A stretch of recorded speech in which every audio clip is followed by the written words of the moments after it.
Shalom, shalom. This is Yair Davidiy, speaking to you from the land of Israel.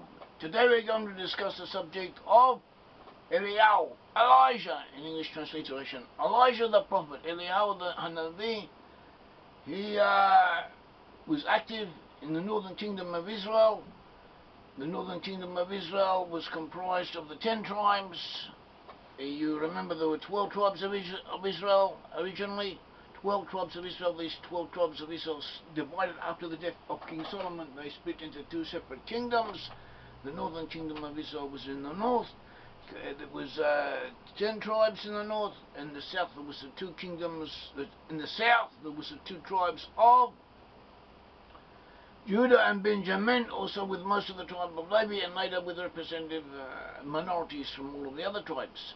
And from the southern kingdom of Judah came the ancestors, or the dominant portion of the present-day Jewish people, and they were headed by descendants of the house of David, descendants of King David.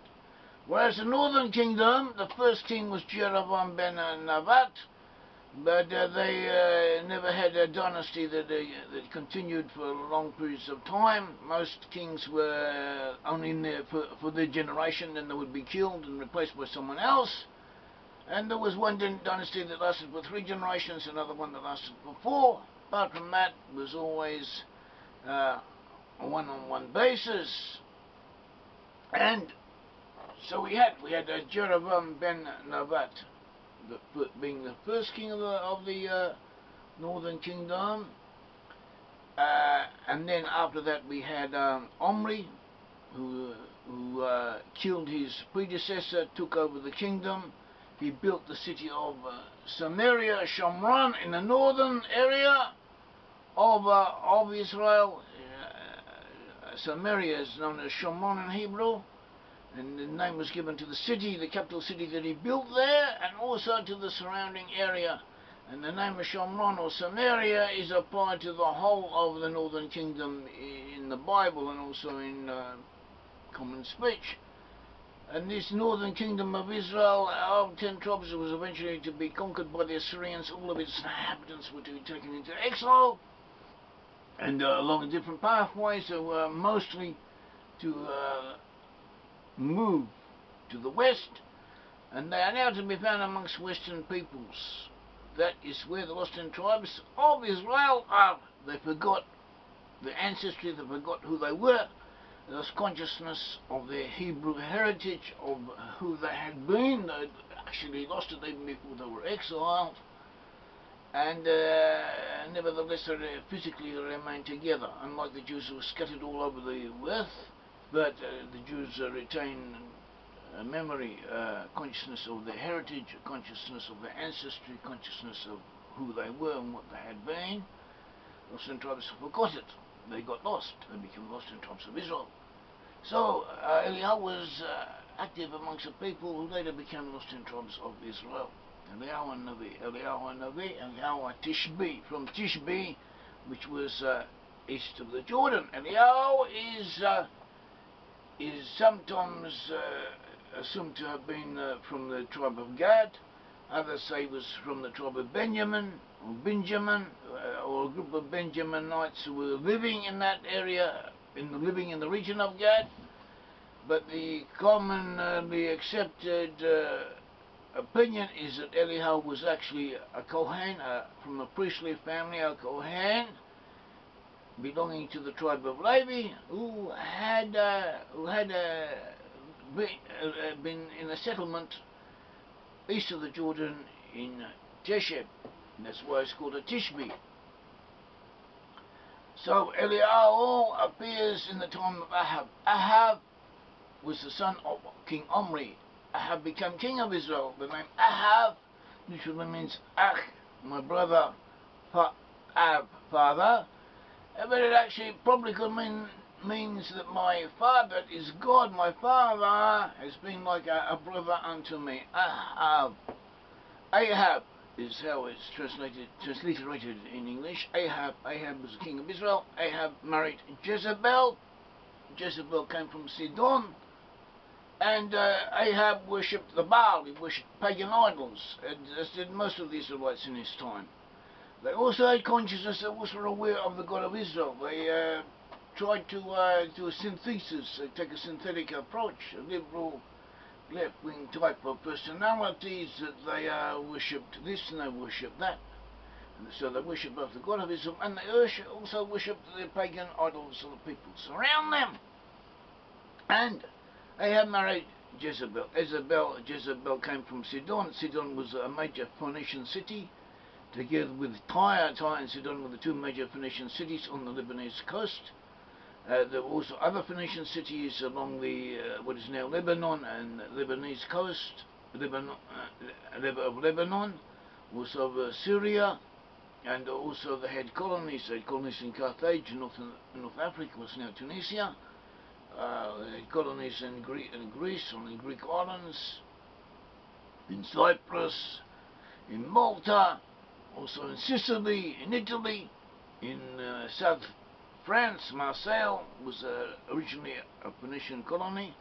Also they had colonies in Spain, and they worked the mines of Cornwall in tin, and probably also in Ireland and in Scandinavia.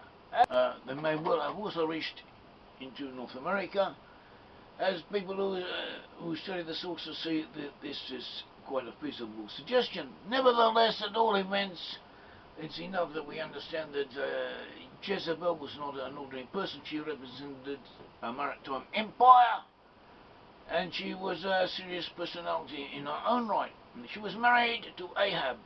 Ahab, it says in 1 Kings 16 verse 32, he, that is Ahab, erected an altar for Baal in the house of Baal, which he built in Samaria, and Ahab made an Asherah. Ahab did more to provoke the Lord, the God of Israel, to anger than all the kings of Israel who were before him. So it says that Ahab built a house of worship for Baal. He worshipped Baal. He also made an Asherah. An Asherah is a name given to a grove of trees on a hill, such as Arabs, even though the Muslims, they still do this, they still have these all over the land of Israel. You can see them. They have groves on the top of hills, which are sacred to some sheikh, to some holy man, and they pray to this person, and he helps them when they have rain and so on. And this is the same principle as the Asherah was. Asherahs may originally have been dedicated to the goddess Asherah, and the same name, Asherah, is the name of both the goddess and of the grove, the sacred grove.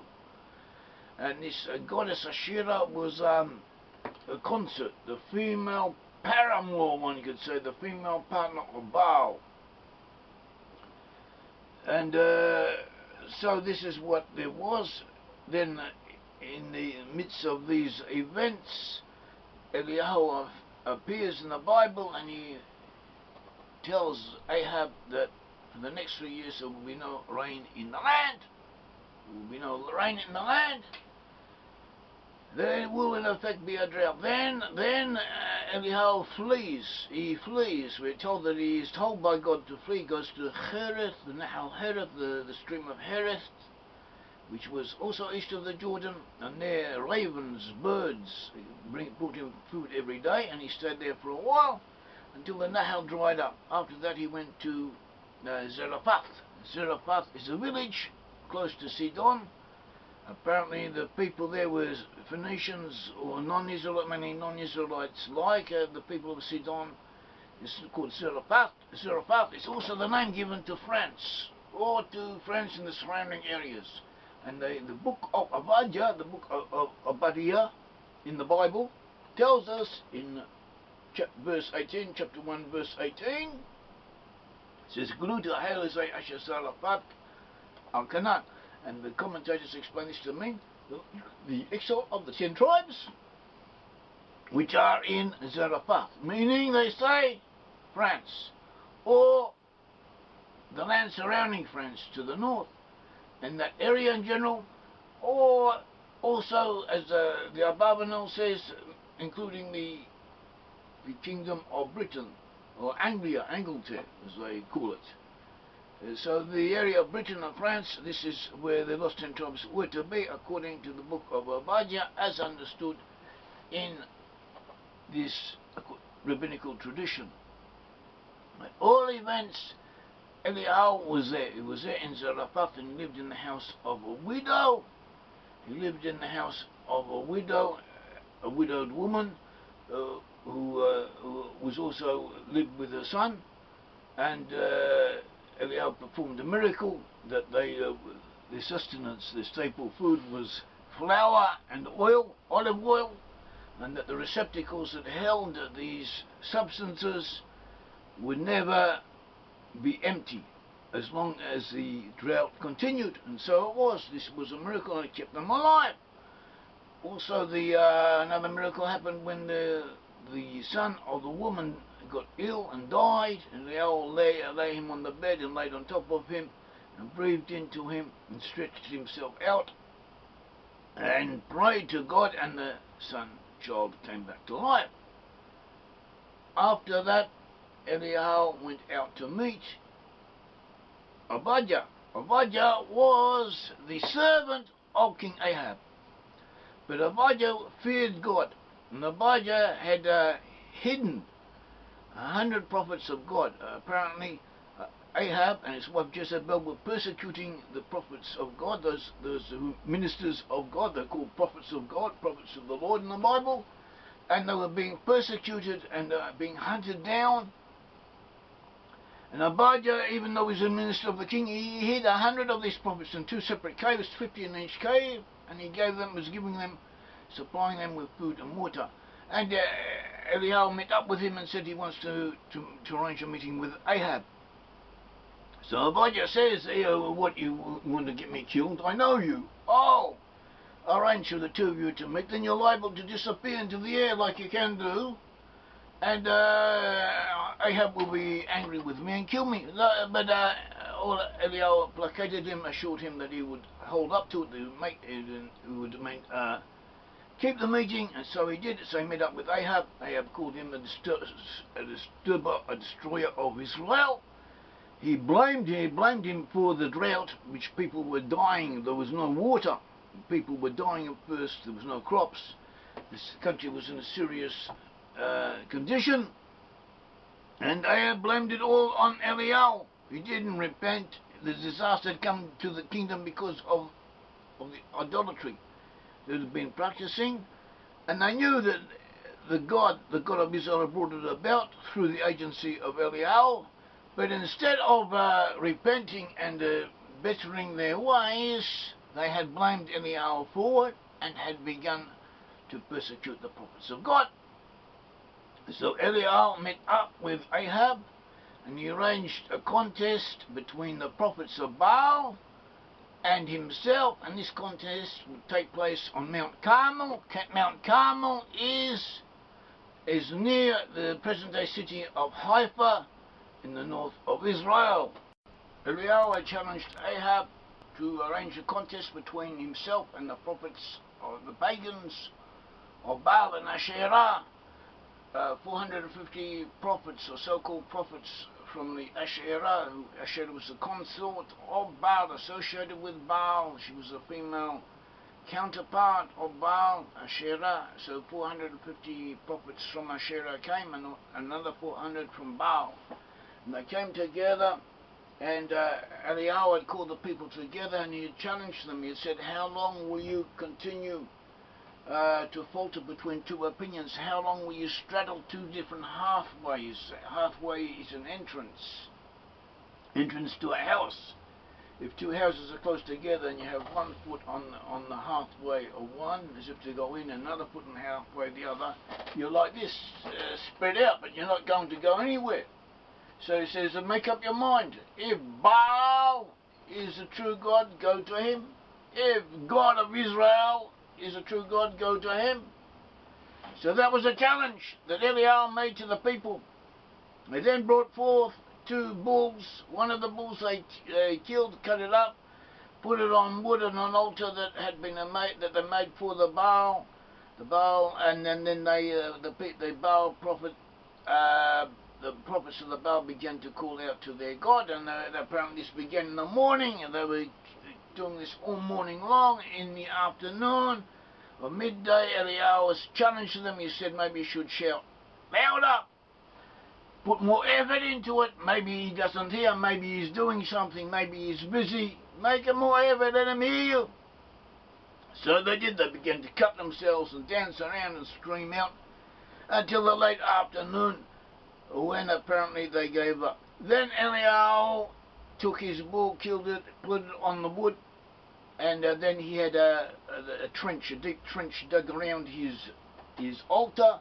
The altar he had made from 12 stones, as it says in 1 Kings 18:31. And Elisha took 12 stones according to the number of the tribes of the sons of Jacob, to whom the word of the Lord came, saying, Israel shall be your name. And with the stones he built an altar in the name of the Lord. That is Israel. The name Israel was given to Jacob. Jacob is also known as Israel. Abraham, Isaac and Jacob, they were the forefathers. Jacob was renamed Israel. Esau was the forefather of the 12 tribes of Israel. So he built an altar, and then he had a trench dug around the altar, and then he had a large quantity of water spilled on the pieces of meat and on the wood, and it spilled over and splashed over and filled up the trenches with water. Then he called upon God, and fire came down from heaven, and it burnt up the altar, and it burnt up the wood and the meat, and it burnt up everything, including all the water in the trenches round about, as we say in 1 Kings 18:38, as we see in 1 Kings 18:38. And the fire of the Lord fell and consumed the burnt offering and the wood and the stones and the dust, and licked up the water that was in the trench. When all the people saw it, they fell on their faces, and they said, the Lord, he is God. The Lord, he is God.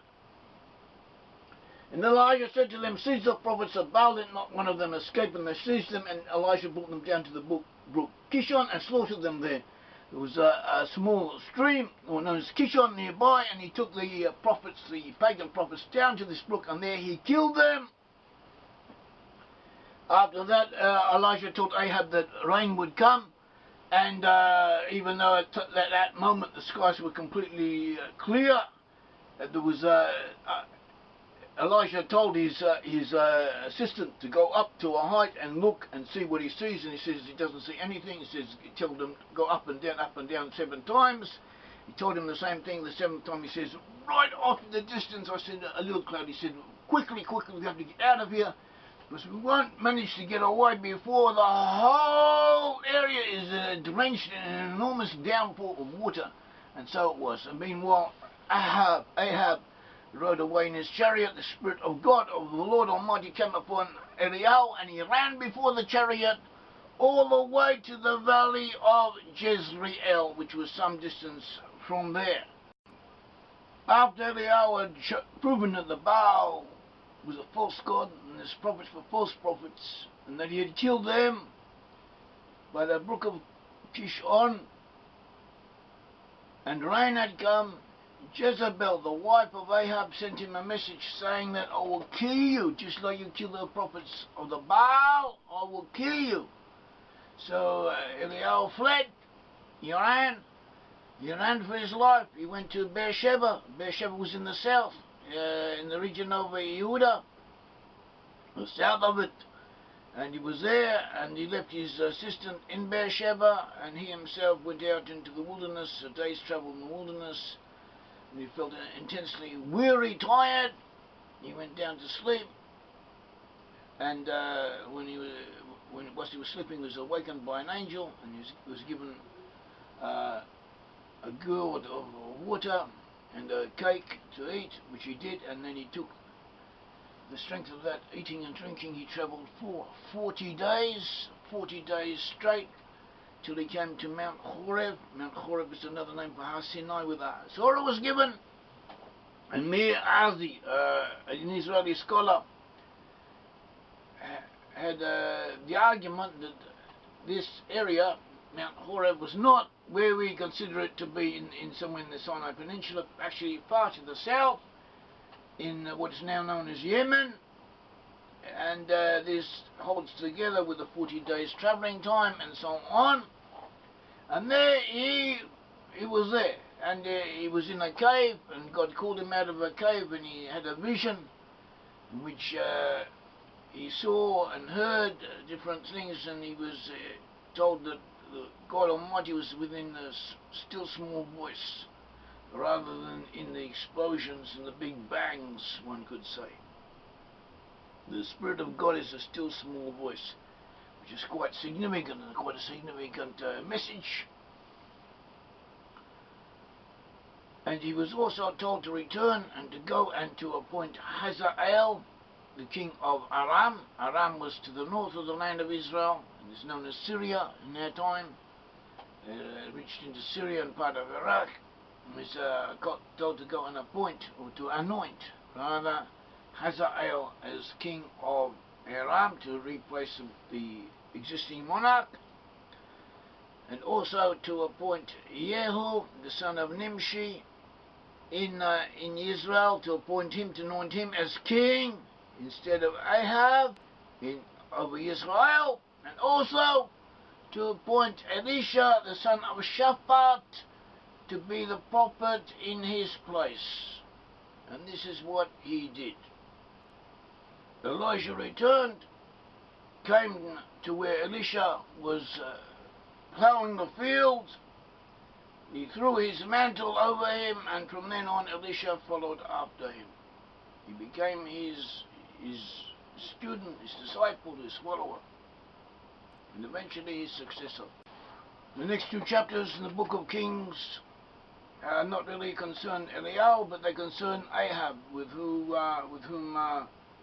Eliyahu was involved. We are told how the king of Aram came to fight against Ahab, against Israel, and he was defeated. He was defeated twice. And there the kings of Israel are described as Malchei Hesed, kings of merciful kings, kings of mercy, Malchei Hesed, kings of kindness. This is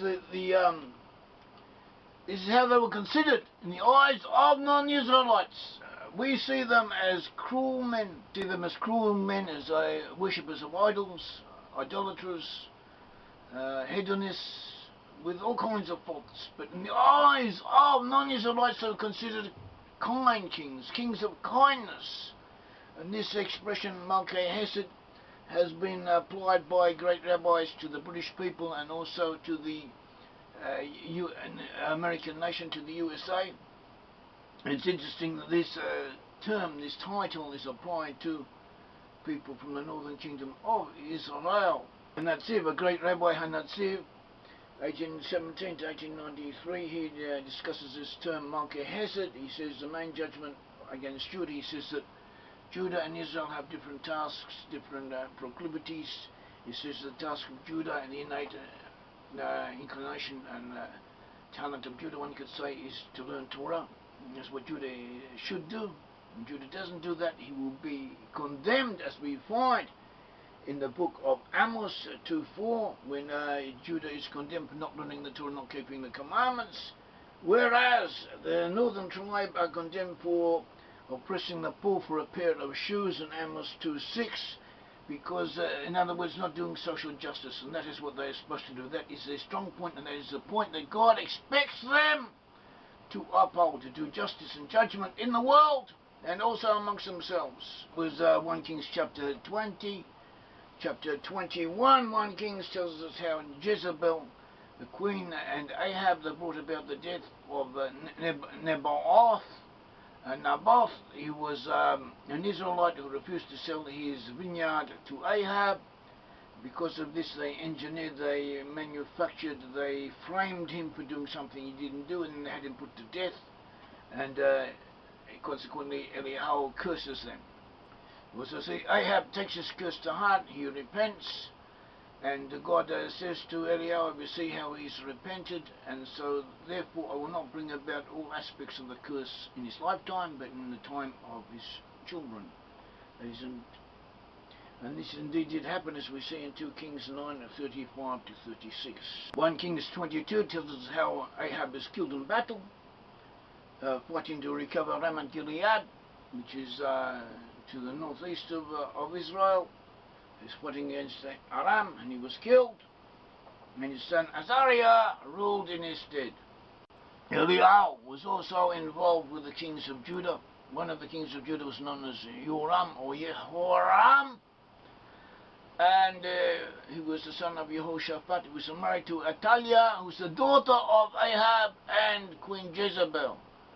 And this Jehoram, he killed all his brothers, he murdered them all, and then he caused the children of Judah to worship idols. He taught them to go in the ways of the northern kingdom, and for this reason Eliyahu cursed him and wrote a letter to him, and we're told about this in the book of Chronicles. 2 Chronicles 21 tells us, and the letter, and beginning from verse 12, and the letter came from Elisha the prophet, saying, Thus says the Lord, the God of David your father, because you have not walked in the ways of Jehoshaphat your father, or in the ways of Asa king of Judah, but have walked in the ways of the kings of Israel, and have enticed Judah and the inhabitants of Jerusalem to whoredom, as the house of Ahab. So you have killed your brothers of your father's house who were better than you. Behold, the Lord will bring a great plague on your people, your children, your wives, and all your possessions, and you yourself will have a severe sickness with the disease of your bowels, until your bowels come out because of the disease day by day. After that, Judah, the kingdom of Judah, was attacked by foreigners from the south, as we find in 2 Chronicles 21, verse 16 onwards. The Lord stirred up against Jehoram the anger of the Philistines and Arabians who are near the Cushim, translated sometimes as Ethiopians, probably meaning is people in the south of Arabia or in Ethiopia. At all events, it says that these peoples, they came up against Judah and invaded it, and carried away all the possessions they found that belonged to the king's house, and also his sons and his wives, so that no son was left to him except Jehoahaz, his youngest son. This may be one of the ways by which people from Judah and also from people from Israel went to southern Arabia and also into Africa, and perhaps this was one of the contributory factors, sources of the Jews of Ethiopia. Anyway, this is worth keeping in mind. And so too, we have Eliyahu once again in the land of Israel. We hear that Eliyahu was in the land of Israel when King Ahaziah became king. Ahaziah fell through a lattice in his palace in Samaria, and he was sick, and he sent to Baal-Zebub in Ekron, in the Philistine city of Ekron, to ask will he live from this sickness, and the messengers were intercepted by Eliyahu, who told them, Is there no God in Israel that you are going to inquire about Baal-Zebub, the god of Ekron? And Ahaziah was angry at this. Going to consulting a foreign god is in effect treason. It is a treason against the people of Israel, allowing foreign influences, deleterious influences, to enter into the children of Israel is a treason to the people of Israel. So Ahaziah was angry, and he sent an officer with 50 soldiers to bring Eliyahu to him. Eliyahu called out, and fire came down from heaven and burnt up the whole troop. And he sent another group, and the same thing happened. The fire came down from heaven and burnt up the whole 50 plus an officer, the whole group of them.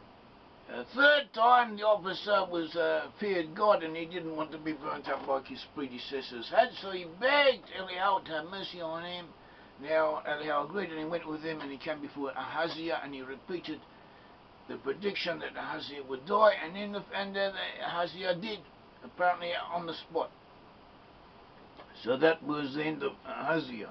We have in 2 Kings chapter 2, he was accompanied by Elisha, and they went from Gilgal. Gilgal is in the land of Israel, is in the north, to the east a bit, from the region of Benjamin. They were going from Gilgal to Bethel. Bethel is on the border between Israel and Judah. And then the sons of the prophets came out, and they told Elisha that this day his master, this Eliyahu, will be taken from him. So here we have this concept, the sons of the prophets. Sons of the prophets mean the students of the prophets, people who are learning to become prophets. Apparently at that time, suitable people were chosen, and they went into kind of apprenticeship. They learned things which would qualify them, enable them eventually to achieve prophecies. We don't have that now, and we don't know how to achieve prophecy. But there's a tradition that towards the end times prophecy would once again be renewed, so we shall wait and see, and then we shall know. Eliyahu and Elisha, they came to the Jordan River just outside of Jericho. Eliyahu took off his mantle. Elisha took off his mantle, his cloak, rolled it up, struck the river Jordan, and Elisha and there's Eliyahu and Elisha together walked over on dry land. They crossed the Jordan. And then Elisha requested of Elisha that a double portion of the prophecy that he had should be given unto him. And Eliyahu said that if he sees how he goes up to heaven, then his request will be granted. And then we are told in 2 Kings 2, verse 11, and it happened as they continued on and talked, that suddenly a chariot of fire, a Merkava, a chariot of fire appeared, with horses of fire, fiery horses, and separated the two of them, and Elisha went up in a whirlwind into heaven. And so this is it. We can leave the discussion of the significance of Elisha concerning lost 10 tribes for another time. There could be much involved here. We just point out that in the book of Malachi, in the biblical book of Malachi chapter 4 verse 5, it says, I will send you Elijah the prophet before the coming of the great and dreadful day of the Lord. And this is in chapter 4 verse 6, and he shall turn the heart of the fathers to the children, and the heart of the children to their fathers, lest I come and smite the earth with a curse. And this has been understood to mean, for instance, Darrell Conda of Commonwealth Publishing, and probably others as well, have understood this to mean that in the end times, towards the end times, something in the spirit of Eliyahu will come and will cause the children of Israel, descendants of Israel from the 10 tribes, and also from the assimilated of Judah, to return to their fathers. So once again want to recognize and to be acquainted with their Israelite ancestry that they inherited from their forefathers and that they forgot about, or that was lost to them. And in a sense, this is what our organisation is trying to do. We are trying to bring this back to them, and others also. And so to anyone who works along this path is in effect fulfilling the spirit of Eliyahu, and as Malachi chapter 4 verses 5 and 6 tells us. May the Lord God of Israel bless you.